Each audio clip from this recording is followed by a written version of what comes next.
Les matinales de KPMG.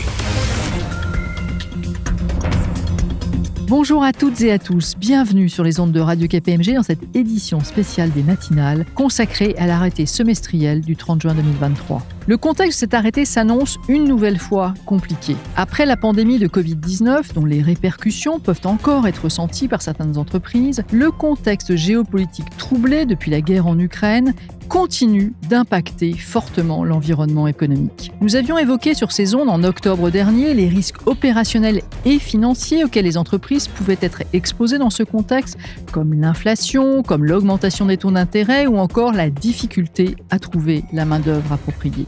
Depuis, l'horizon macroéconomique ne s'est pas vraiment éclairci avec une inflation persistante, même si, et c'est à noter, les prix de l'énergie ont commencé à refluer et l'inflation semble se stabiliser, voire légèrement régresser. Avec nos deux invités, Marie Seller, directrice des affaires comptables de l'Autorité des marchés financiers, et Emmanuel Parret, associé, responsable de la doctrine comptable de KPMG, nous allons décrypter les principaux enjeux de l'actualité comptable et financière de cet arrêté semestriel. Sans oublier les sujets prospectifs pour la clôture 2023, du moins pour les clôtures 2023 qui pourraient aussi intéresser nos auditeurs. Bonjour à tous les deux. Bonjour Hélène, bonjour à tous et à toutes. Bonjour Hélène, bonjour à toutes et à tous. Je le disais, l'environnement économique reste difficile, même si l'économie n'est pas rentrée en récession, comme certains le craignaient. Donc des taux d'intérêt, des taux d'actualisation toujours élevés, un risque de défaut accru, une augmentation du nombre de faillites. Bref, Emmanuel Parret, l'arrêté intermédiaire 2023 s'annonce cette année encore délicat. Oui Hélène, la plupart des entreprises sont à minima affectées par ces évolutions macroéconomiques et par les événements géopolitiques, que ce soit directement ou indirectement. L'établissement des comptes semestriels va à ce titre effectivement rester délicat, comme malheureusement depuis plusieurs années, que ce soit en termes d'évaluation ou de prévision, sans parler des réformes votées ou en cours à appréhender. Je pense ici bien entendu à la réforme des retraites, ou encore à l'impôt minimum mondial. Deux réformes très structurantes. Marie Seller, souhaitez-vous compléter les propos d'Emmanuel Parret ? Il est vrai que dans un tel contexte, et j'ai vraiment l'impression de me répéter malheureusement à chaque clôture, la transparence de l'information sur la situation financière, la liquidité, le risque de crédit reste clé. De plus, et nous allons certainement en parler dans la suite de l'interview, le lien entre la RSE et les comptes reste aussi un sujet majeur d'attente du marché. Nous allons effectivement reparler des enjeux climatiques dans quelques instants, mais commençons tout de suite avec la question toujours sensible des tests de dépréciation. Emmanuel Parret, ce sujet pourra nécessiter aussi d'informer le lecteur des états financiers sur les principales hypothèses sous-jacentes. Alors en période intermédiaire où les tests de dépréciation sont réalisés uniquement en présence d'indices de perte de valeur, les sociétés devront tout d'abord déterminer les circonstances qui doivent les conduire à identifier de tels indices et éventuellement à comptabiliser des dépréciations. Lorsque des tests seront réalisés, ce qui pourrait encore concerner un grand nombre d'entreprises lors de cet arrêté, la mise en œuvre restera délicate dans ce contexte actuel, mouvant et incertain, qui nécessite de faire appel au jugement. Mais malheureusement, c'est le lot des entreprises, notamment depuis 2020. Lorsque les entreprises devront communiquer sur ces tests ou les dépréciations correspondantes, elles devront expliquer les hypothèses retenues et les éventuelles modifications opérées depuis le dernier test, à la fois sur le plan opérationnel et financier. Elles devront aussi préciser les UGT ou groupes d'UGT concernés et les segments auxquels elles se rattachent. Les analyses de sensibilité détaillées sont par ailleurs attendues. Ces analyses devront être adaptées au contexte et les entreprises ne devront pas hésiter à élargir les fourchettes habituelles et le spectre des hypothèses présentées. S'agissant maintenant de la continuité d'exploitation que vous évoquiez un peu plus tôt, quelle information est plus particulièrement attendue, Emmanuel, de la part des entreprises ?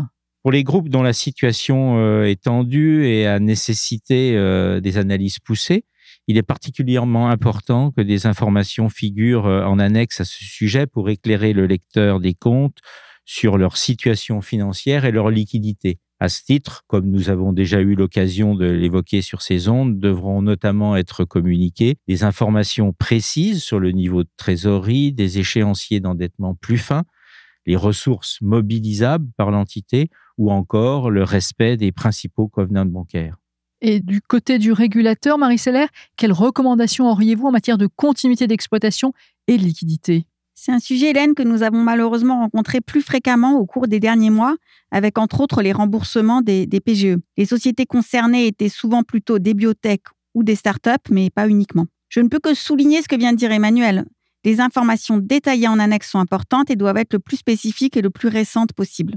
Au-delà des annexes, ces informations devront également être communiquées au marché et donc reprises dans un communiqué de presse dès lors qu'elles sont considérées comme susceptibles d'influencer le cours de bourse. Je rappelle également que lorsque le commissaire aux comptes identifie un doute significatif concernant la continuité d'exploitation, il a l'obligation de prévenir l'AMF. Lorsque nous sommes informés d'une telle situation, nous prenons contact avec la société et ses commissaires aux comptes pour comprendre et nous assurer que les informations qui seront données au marché via les comptes nécessitent aussi un communiqué de presse.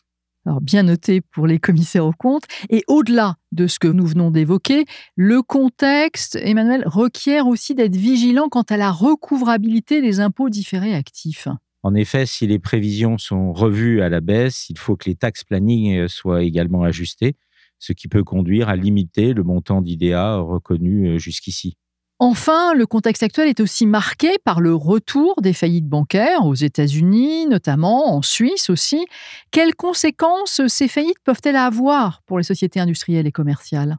À ce stade, il semble que les conséquences soient marginales, mais il est peut-être encore un peu tôt pour le dire. En théorie, ces faillites bancaires et l'évolution des marchés qu'elles entraînent pourraient en particulier avoir des impacts sur l'efficacité des couvertures en fonction des contreparties utilisées, prise en compte de la CVA-DVA pour les spécialistes, ou la juste valeur de certains actifs en raison d'un risque de crédit ou de perte de valeur accrue en fonction des placements ou des transactions qui ont pu être effectuées avec les contreparties concernées ou fortement exposées.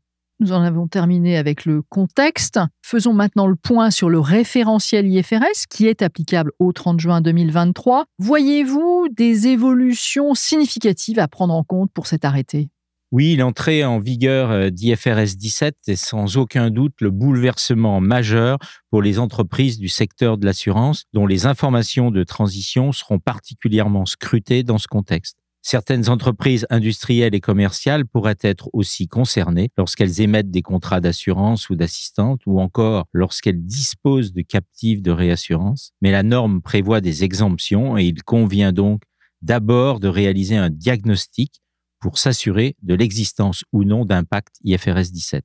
Parmi les autres textes qui entrent en vigueur, ils sont plutôt mineurs. Je signalerai uniquement l'amendement à IAS 12 qui vise au premier chef les contrats de location, mais aussi potentiellement les obligations de démantèlement quand elles donnent lieu à la comptabilisation d'un actif et d'un passif. Cet amendement clarifie la nécessité de comptabiliser des impôts différés, et cela sur une base brute. L'évaluation des impôts différés seulement sur une base nette, actif moins passif, n'est plus possible. Pour les entreprises qui comptabilisaient déjà des impôts différés, mais sur une base nette, il conviendra seulement de fournir des informations en annexe décompensées, puisqu'elles satisfaisaient déjà généralement aux critères conduisant à une présentation en net par entité fiscale dans l'état de la situation financière. Si on continue à s'intéresser aux changements normatifs, y a-t-il des décisions importantes du comité d'interprétation des IFRS à signaler à nos auditeurs, Emmanuel ? À ce jour, je dirais qu'il n'y a pas de décision récente vraiment impactante pour les entreprises industrielles et commerciales. En revanche, il faudra suivre avec attention les toutes prochaines discussions du comité d'interprétation sur une nouvelle saisine portant sur les modalités de comptabilisation de certains contrats d'approvisionnement en énergie. Dans ce cadre, l'interprétation des conditions d'application de l'exemption pour usage propre, plus connue sous le vocable de Own Use Exemption, qui permettent en un mot d'éviter une comptabilisation d'un instrument financier IFRS 9, pourrait avoir des conséquences non négligeables sur la comptabilisation des contrats d'achat d'énergie verte qui se développent de plus en plus.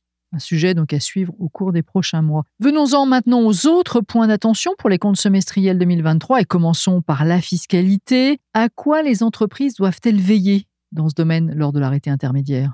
En matière d'impôt sur le résultat, vous le savez, en période intermédiaire, les normes IFRS requièrent d'estimer le taux effectif d'impôt à fin d'année englobant en général impôts courants et impôts différés, et de l'appliquer ensuite aux résultats comptables intermédiaires. En règle générale, aujourd'hui, un taux d'impôt normal unique de 25% depuis 2022, et il n'y a pas de changement en perspective. En revanche, la question de l'impôt minimum mondial est un sujet fiscal d'ampleur dont les entreprises doivent commencer à se saisir dès maintenant. La France doit transposer ce texte d'ici la fin 2023, mais d'autres pays comme la Corée et le Japon, par exemple, ont déjà voté. De même, un grand nombre de pays ont également déjà publié des projets de textes. Le mouvement est donc vraiment lancé. Les investisseurs s'attendent aussi à disposer d'un minimum d'informations sur le sujet.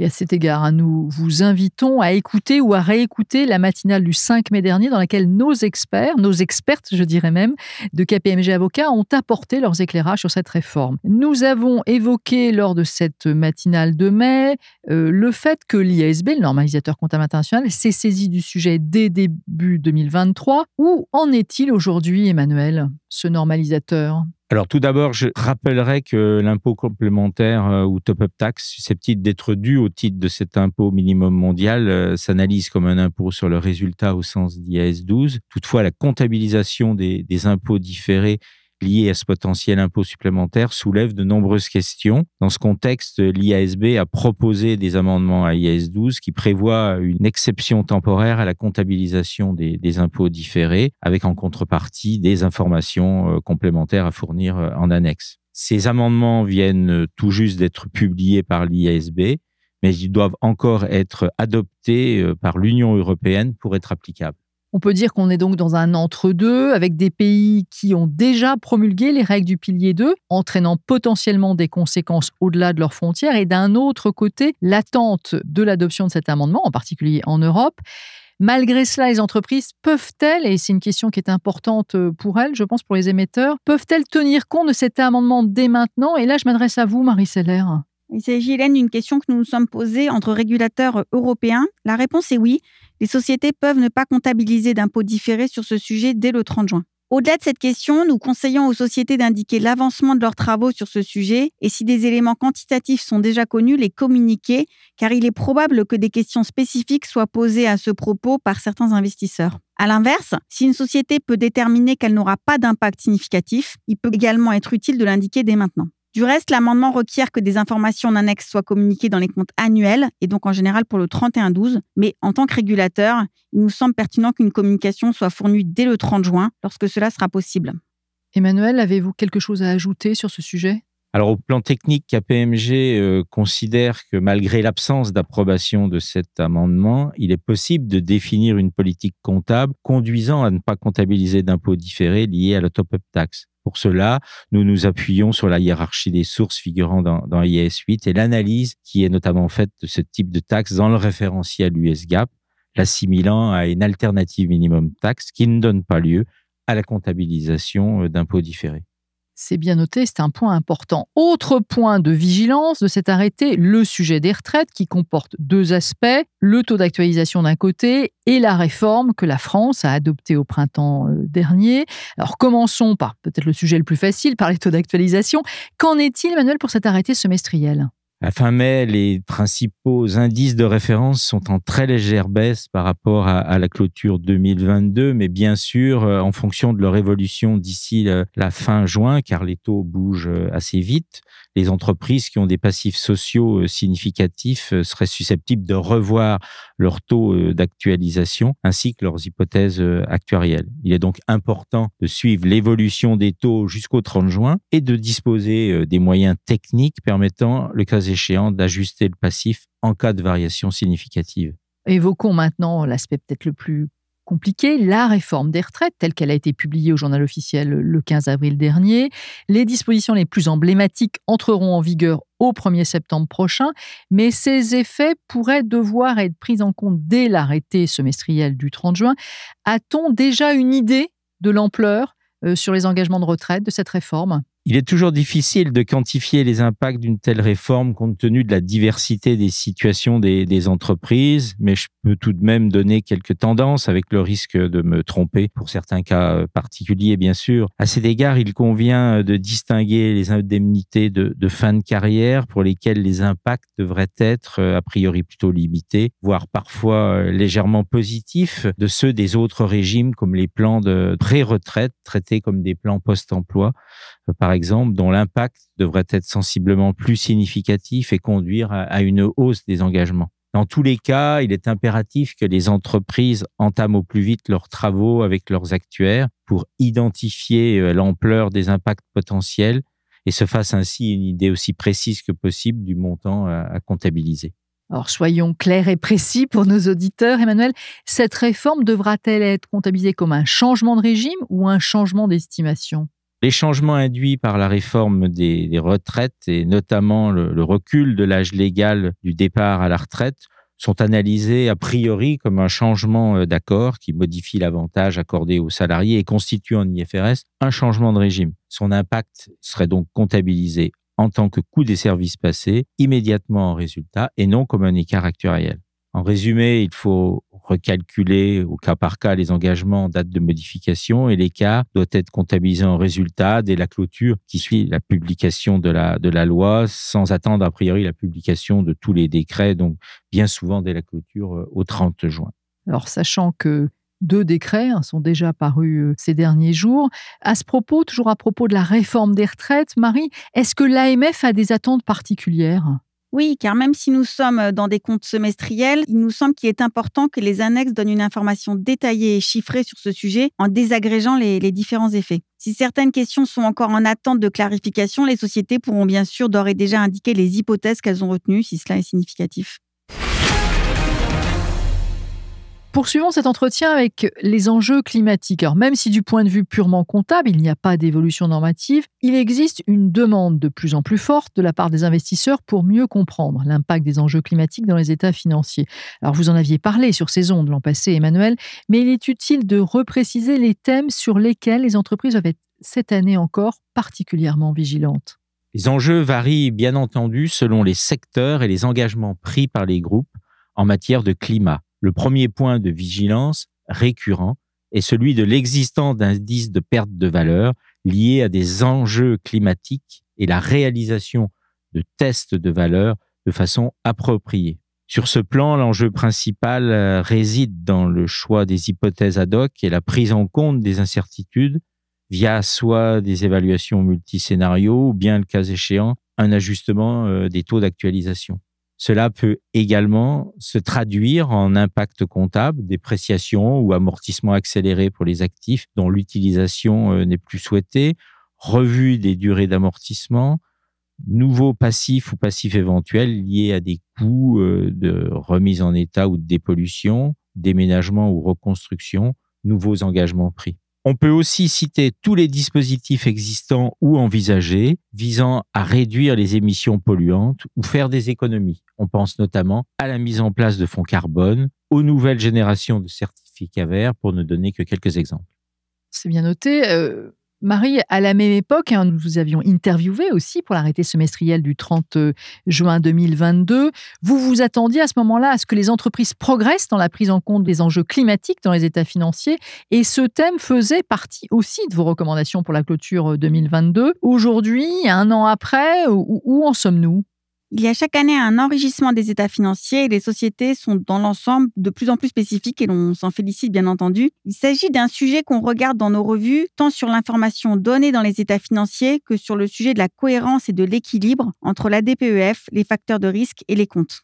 Parmi les éléments positifs qu'on a pu voir cette année, on voit que certaines sociétés décrivent clairement la gouvernance mise en place pour suivre ces sujets et nous constatons que cette gouvernance se renforce et se structure. On note aussi les liens avec la DPEF qui sont souvent plus clairs sur les émissions, les investissements, les coûts pour atteindre certains objectifs de neutralité carbone. Et enfin, le coût du CO2 qui peut être retenu dans les plans d'affaires, les investissements, etc., prend de l'importance et on voit que certaines sociétés mentionnent les niveaux de prix utilisés dans leurs annexes. Néanmoins, tout n'est pas encore parfait. Par exemple, il n'est pas toujours évident de comprendre les analyses qu'ont pu effectuer les sociétés, pourquoi elles ne s'attendent encore à aucun impact, pourquoi le prix de CO2 n'a pas été considéré comme une hypothèse clé dans les tests de dépréciation.